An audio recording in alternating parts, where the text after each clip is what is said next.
پاکستانی قوم تیار ہو جائے کیونکہ پاکستانی قوم کے اوپر اب مہنگائی کا ایک ایسا نیا طوفان آ رہا ہے کہ جو پچھلی تمام مہنگائیوں کو بھلا کر رکھ دے گا، پچھلے تمام مسائل کو بھلا کر رکھ دے گا، اور پاکستانی قوم اللہ سے پناہ مانگے گی کہ ہمارے پاک پروردگار ہمارے سے کیا غلطی ہو گئی ہے کہ پاکستان کے اندر اب ہر چیز اتنی مہنگی ہونا شروع ہو گئی ہے۔ اور اس کی وجہ یہ ہے کہ آئی ایم ایف کا 10 ارکان پر مبنی جو وفد ہے وہ پاکستان پہنچ چکا ہے۔ آئی ایم ایف پاکستان کو ایک اور ڈیل دینے جا رہا ہے، پاکستان کو ایک اور قسط دینے جا رہا ہے، اور اس قسط کے آنے کے بعد جو پاکستان کے اوپر شرائط لاگو کی جائیں گی۔ آپ کو یاد ہوگا کہ جب پچھلی بار جب شہباز شریف پاکستان کا وزیر اعظم تھا تو اس وقت آئی ایم ایف کے ساتھ ایک معاہدہ کیا گیا تھا، اور آپ نے دیکھا تھا کہ کس طرح ایک ایک دن کے اندر 22 روپے پیٹرول کی قیمت کے اندر اضافہ کر دیا جاتا تھا، گیس کی قیمتوں میں اضافہ کر دیا جاتا تھا، آٹے کا بحران پیدا ہو گیا تھا، کھادوں کا بحران پیدا ہو گیا تھا، چینی نایاب ہو گئی تھی، اور بہت ساری جو اشیاء خوردن روش تھی وہ نہیں مل رہی تھی۔ تو اب جو ڈیل ہو رہی ہے، اب جو ایک اور سمجھوتا ہو رہا ہے، آئی ایم ایف اب جو دوسری قسط دینے جا رہی ہے، تو اس کے بعد بھی پاکستان کی عوام کے اوپر مہنگائی کا ایک اتنا بڑا طوفان آئے گا کہ یقین جانیے خدا نہ خواستہ پوری پاکستانی قوم کی چیخیں نکل جائیں گی کہ ہمارے پاک پروردگار یہ ہمارے ساتھ کیا ہو رہا ہے، ہم کس ملک کے اندر رہ رہے ہیں، اب آنے والا وقت جو ہے ہمارا وہ مزید کتنا سخت کتنا برا ہو جائے گا۔ 1,80,00,000 اب پاکستانی سرکار لینے جا رہی ہے، جو ہماری نگران حکومت ہے وہ لینے جا رہی ہے۔ اور آپ نے فیل کیا ہوگا کہ پچھلے کافی دنوں سے یہ اطلاعات اڑائی جا رہی تھی کہ پیٹرول کی قیمتوں میں کمی کی جائے گی، پیٹرول کی قیمتوں میں کمی کی جائے گی، مزید کم کر دیا جائے گا، مگر وہ نہیں ہوئی ہے۔ اور پھر ڈالر آپ دیکھ رہے ہیں کہ اب آہستہ آہستہ اوپر جا رہا ہے، اور یہ آئی ایم ایف کو یہی کہا گیا کہ جی ہم نے پیٹرول کی قیمتیں بھی ٹھیک کر لی ہیں، جو آپ نے کہی تھی ہم نے وہ کروا لی، ہم نے بجلی بھی اتنی مہنگی کر لی ہے جتنی آپ کی خواہش تھی، گیس بھی اتنی مہنگی بھی دیکھیں گیس 200% مزید مہنگی ہو گئی ہے۔ مثال کے طور پر اگر آپ کا 200 روپے ماہانہ بل آتا تھا گیس کا تو وہ 600 آئے گا، اگر 600 آتا تھا تو وہ 1800 آئے گا، اگر 2000 آتا تھا تو وہ 6000 آئے گا، اگر 10,000 آتا تھا تو وہ 30,000 آئے گا۔ یہ آپ کا جو گیس کا بل ہے، اب اس کے لیے بھی آپ تیار ہو جائیے۔ گیس کا بل اور بجلی کا بل اب بہت جلد آپ مقابلے میں دیکھیں گے کہ آپ سوچیں گے پہلے تو پاکستان کے اندر یہی تھا کہ گیس پاکستان کے اندر جن لوگوں کے میٹر لگے ہوئے ہیں، کنیکشن لگے ہیں، ان کو تھوڑی ریلیکسیشن ہو جایا کرتی تھی کہ یار گیس اتنی مہنگی رہی ہے، چلو جو بجلی ہے وہ مہنگی ہوگی۔ لیکن اب گیس کا بل اور بجلی کا بل آپ کو سیم ملا کرے گا کہ جتنا بجلی کا بل آیا ہوا ہوگا اتنا ہی پھر آپ کا گیس کا بل بھی ہو جائے گا۔ اور یہ جو دودھ سے لے کر بچوں کی کاپیاں، پینسلیں، ربڑیں، بچوں کا جو کرایہ ہوتا ہے، بچوں کی جو اسکول کی فیسز ہوتی ہیں، بچوں کے جو یونیفارم ہوتے ہیں، وہ ساری چیزیں بھی اب بہت زیادہ مہنگی ہو جائیں گی۔ اور آپ یقین جانیے کہ یہ جو اب مہنگائی کا نیا طوفان آنے والا ہے، یہ نگران حکومت کا ایک ایسا تحفہ ہوگا کہ جس کے بعد پاکستانی قوم سے شاید برداشت نہ ہو سکے، یا پاکستانی قوم شاید اس نگران حکومت کے خلاف اتنی زیادہ جس طرح پی ڈی ایم حکومت کے خلاف لوگ سڑکوں پر نکل آئے تھے جب بجلی کے بل مہنگے کیے گئے تھے، جب اور چیزیں مہنگی کی گئی تھی، تو ہو سکتا ہے کہ اب تاجر برادری اسی طرح سڑکوں پر آ جائے، یا پاکستان کے اندر عام عوام جو ہے وہ سڑکوں پر آ جائے، کیونکہ اب جو آئی ایم ایف کے ساتھ ڈیل کی جا رہی ہے وہ بڑی ہی زیادہ پاکستان کے لیے خطرناک ہے، اور پاکستانی عوام کے لیے اس کو بہت زیادہ پاکستانی قوم کو اس کے نتیجے کے اندر مسائل دیکھنے پڑیں گے، مہنگائی کا بڑے ایک نئے طوفان کا سامنا کرنا پڑے گا۔ اب ویڈیو کے اندر اور بھی کچھ ایسی خبریں ہیں جو آج کی ویڈیو کے اندر میں آپ کو دینے جا رہا ہوں۔ جو انوار کاکڑ صاحب نے کہا ہے کہ الیکشن کے حوالے سے ان کا جو بیان سامنے آیا، پاکستان پیپلز پارٹی جب کھل کر سامنے آ چکی ہے، اور نون لیگ کے لیے جب کوئی راستہ نہیں بچا ہے، ہر کامیابی حاصل کرنے کے باوجود بھی ان کے پاس کامیاب ہونے کا، آگے چلنے کا کوئی اور راستہ، کوئی اور ویژن، کوئی اور سوچ، کوئی اور نظریہ نہیں بچا۔ اس کے اوپر بھی تھوڑی سی ڈسکشن کریں گے، مگر اس سے پہلے ہمیشہ کی طرح آئے دل کی تہ سے ہمیں یہ دعا کرنی ہے کہ ہمارے پاک پروردگار ہمارے ملک کے حالات کے اوپر رحم فرما، ہمارے پاک پروردگار ہمارے ملک کے حالات کو بہتر کر، پاکستان کا اگلا وزیر اعظم اس شخص کو بنا کے جس سے یہ پاکستانی قوم بڑی زیادہ ٹوٹ کر محبت کرتی ہے، اور وہ بھی پاکستانی قوم سے بڑی ٹوٹ کر محبت کرتا ہے۔ اگر آپ بھی ہم سب کے ساتھ مل کر ہمیشہ کی طرح اس دعا میں شامل ہونا چاہیں تو کمنٹ سیکشن میں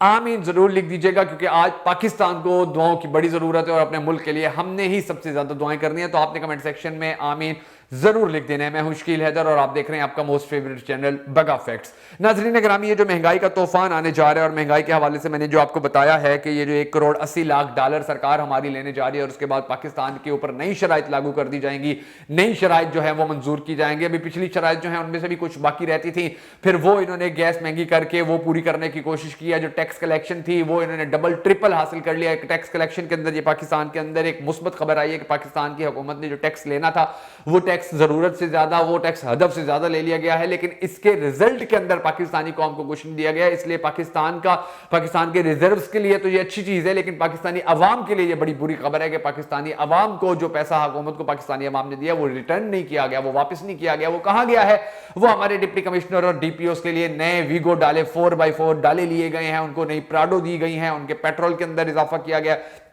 उनके जो बिजली के बिल थे उनको जैसे पहले फ्री थे वो वैसे फ्री रखा गया है, उनके खानसामा फ्री हैं, उनके राशन फ्री हैं, उनकी सिक्योरिटी फ्री है, उनके स्क्वाड फ्री हैं, उनके डीजल पेट्रोल फ्री हैं, उनके गैस के बिल फ्री हैं, उनके बच्चों की फीसें फ्री हैं, उनके कपड़े जूते तक फ्री हैं, उनकी लॉन्ड्री तक फ्री है, हर चीज उनकी फ्री थी और फ्री है। और उसके हवाले से जो पाकिस्तानी कौम ने बड़े बड़े पैमाने पर सोशल मीडिया पर भी एहतजाज किया था, सड़कों पर आकर भी एहतजाज किया था, तो फिर उसका जो रिजल्ट था वो रिजल्ट सामने नहीं आया था। और आज भी जूं के तू ही हालात है। बल्कि आपको ये खबर भी शायद ना मिली हो कि वापडा के और दीगर महकमों के जो अफसरान थे जिनकी मुफ्त की बिजली कहा गया था कि इनकी जो मुफ्त की जो बिजली है अब वो इनसे ले ली जाएगी, तो उस मुफ्त की बिजली के यानी कि उसके बदले के अंदर उन अफसरान को और वापडा के एहलकारों को अब नगद पैसे दिए जाते हैं। ये नहीं किया गया कि बिजली आपकी अगर हमने फ्री 100 यूनिट था जो आपका फ्री था वो हमने आपको फ्री जो 100 यूनिट खत्म कर दिया तो बस वो खत्म हो गया, नहीं, उस 100 यूनिट की जगह के ऊपर जो फ्री दिया जाता था उस 100 यूनिट की जो रकम है वो रकम फराहम कर दी जाती है। यानी कि एक तरफ से दिखाया राइट हैंड जाता है, मारा खब्बा हाथ जाता है। तो ये सिचुएशन जो है पाकिस्तान के अंदर चल रही है और पाकिस्तानी अवाम को वो जो मुतालबा था वो भी खड्डे लाइन लगा दिया गया था। अब दूसरी जानिब जो पाकिस्तान के वजीर आज़म है काकड़ साहब, उन्होंने, क्योंकि पाकिस्तान के अंदर अभी देखें नून लीग आई है और नून लीग आखिरी पत्ता था पाकिस्तान की ताकतों के लिए, नून लीग के लिए भी, नून लीग की इत्तेहादी जमातों के लिए भी, कि नवाज शरीफ वापस आ जाए तो हम इलेक्शन करवाएंगे। पहले जिस तरह से ये मई के अंदर इलेक्शन करवाए जाने थे और नवाज शरीफ की वापसी का इंतजार किया जाता रहा और फिर 9 मई का वाकया जो है वो हो गया। और इस तरह से ये जब तक नवाज शरीफ नहीं आ रहा था ये कहते थे हम इलेक्शन नहीं करवाएंगे क्योंकि नवाज शरीफ आएगा तो हमारी पार्टी की जो कैंपेन है वो मजबूत होगी, वो आएगा तो पाकिस्तान की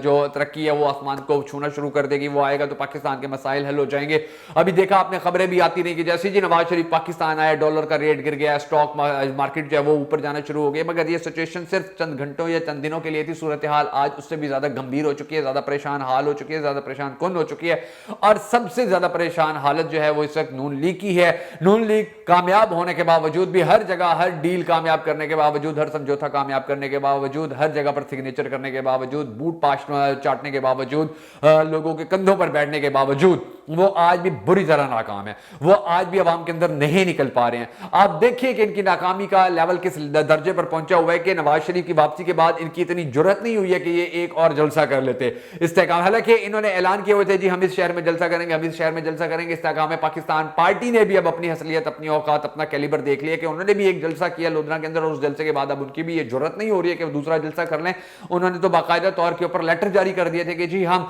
मुख्तलिफ इजला के अंदर इस डेट को ये वाला इस मकाम पर जलसा करेंगे, इस डेट को यहां पर जलसा करेंगे, इस डेट को यहां पर जलसा करेंगे। मगर उनकी जानिब से भी जलसे जो हैं वो मुकम्मल तौर पर ठप हो चुके हैं कि उनको नजर आ गया, पाकिस्तानी अवाम ने बड़ी बुरी तरह उनको रिजेक्ट कर दिया है। इनकी जो टोपी ड्रामे थे वो सारे नाकाम हो गए। ये पाकिस्तानी अवाम को जिस तरह बेवकूफ बनाने की कोशिश कर रहे थे, जिस तरह अवाम को फुद्दू लगाने की कोशिश कर रहे थे, वो सब कुछ नाकाम हो गया और अब इनके हाथ में कुछ नहीं है। और यही वजह है कि नून लीग और इस्तेकाम पाकिस्तान पार्टी अब कोई जलसा वलसा करती है आपको नजर नहीं आएगी, ना ही इनकी कोई एक्टिविटीज नजर आएंगी। और इन चीजों को देखते हुए, क्योंकि हमारी जो निगरान हुकूमत है वैसी बगल बच्चा है नून लीग का, पीडीएम का, तो अब नून लीग जब तक इनको हुक्म जारी नहीं करेगी ये इलेक्शन की डेट नहीं देंगे। और जनवार काकड़ है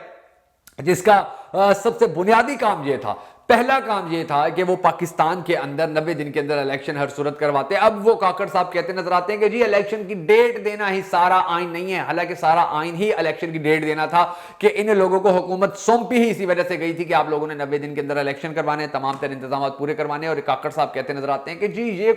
पूरा आइन थोड़ी है, हमें आइन की और शिक्के भी देखनी है। और शिक्के कौन सी है कि अभी जो केसेस नवाज शरीफ के ऊपर चल रहे हैं उनके खत्म होने का इंतजार करना है, शहबाज शरीफ के ऊपर जो केसेस चल रहे हैं उनके खत्म होने का इंतजार कर रहे हैं, मरियम बीबी की जो ना अहली थी उसके खत्म होने का इंतजार करना है, इसाक डार के ऊपर जो केसेस थे जैसे माफ होते जा रहे हैं, सारे केसेस में बरी होते जा रहे हैं। तो ये सब कुछ करने के इंतजार में है। पाकिस्तान तहरीक-ए-इंसाफ को खड्डे लाइन लगाना था। अभी मजीद जो नवाज शरीफ है वो कहता है कि मुझे 3/3 अक्सरियत दी जाए। तो 3/3 अक्सरियत हासिल करने के लिए जो शराइत और ज़वाबित लागू होते हैं उनको पूरा करने के लिए अब ये इंतजार कर रहे हैं कि जैसे ही उनकी कंफर्मेशन मिल जाएगी, जैसे ही तसल्ली दे दी जाएगी, जैसे ही कह दिया जाएगा कि जी आप लोग अब इलेक्शन के अंदर आइए, आपको 3/3 अक्सरियत दिलवा दी जाएगी, आपने टेंशन नहीं लेनी है, परेशानी नहीं लेनी है, तो उसके बाद जो काकड़ साहब हैं वो इलेक्शन की डेट का भी ऐलान करेंगे। और उसके बाद जो नून लीग है वो अपने जलसे करना भी शुरू कर देगी। मगर उसके अलावा अब इनके पास और कोई रास्ता नहीं बचे। और पाकिस्तान पीपल्स पार्टी जो है उनके वकील आज अदालत के अंदर शाम जमा जा रहे हैं और वो अपनी जो पिटीशन है वो दायर कर रहे हैं कि जी 90 दिन के अंदर हर सूरत इलेक्शन करवाया जाए। सुप्रीम कोर्ट के अंदर वो जा रहे हैं। पाकिस्तान तहरीक इंसाफ के वकील जो हैं वो भी 90 दिन के अंदर इलेक्शन करवाने के हवाले से कह रहे हैं सुप्रीम कोर्ट के, क्योंकि अब सबकी उम्मीदें नजरें सुप्रीम कोर्ट के ऊपर ही हैं कि वो इलेक्शन कब करवाते हैं। और अगर 90 दिन के अंदर अभी भी इलेक्शन होने का ऐलान कर दिया जाता है तो नून लीग कभी भी پاکستان کی وزارت عظمیٰ نہیں سنبھال سکے گی، بلکہ انشاءاللہ اس الیکشن کے اندر بھی پاکستان تحریک انصاف ہی جیتے گی۔ اور اگر آپ بھی پاکستان تحریک انصاف کو سپورٹ کرتے ہیں، پاکستان تحریک انصاف کے لیے اٹھنے والی ہر آواز کو سپورٹ کرتے ہیں، تو ہماری اس ویڈیو کو ہمیشہ کی طرح شیئر کر کے ہمیں مضبوط ضرور کیجیے گا۔